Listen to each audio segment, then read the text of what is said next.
Pra kjo është e keqja e cila mund të vinë nga dikush i brenda shoqërisë.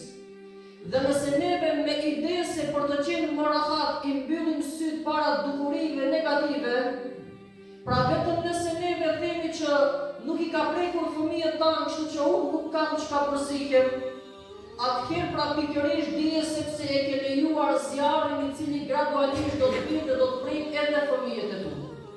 Pra në momentin që ti mendon se duke qenë më rahat i lejon të tjerët për të bërë një të keqe, ka për të fundosur anija të cilën ne jetojmë. E Rasulullahi alayhi salatu wassalam jo rastisht e pru shembullin e anijes. Për arsye se e krisura e anijes mund t'i mbyt ato të cilët janë brenda anijes. Mirë po edhe shoqëria ka të krisura. Edhe shoqërisë mund t'i paraqiten vrima.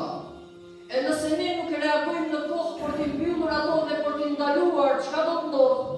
Aty pra në anije mbytën ato të cilat janë në anije, kurse kur ndodh vrima dhe krisma në shoqëri, ajo mund ta shkatrojë një brez të tërë. Dhe atëherë pra ne kuptojmë, por kur do të kuptojmë do të jetë tepër vonë.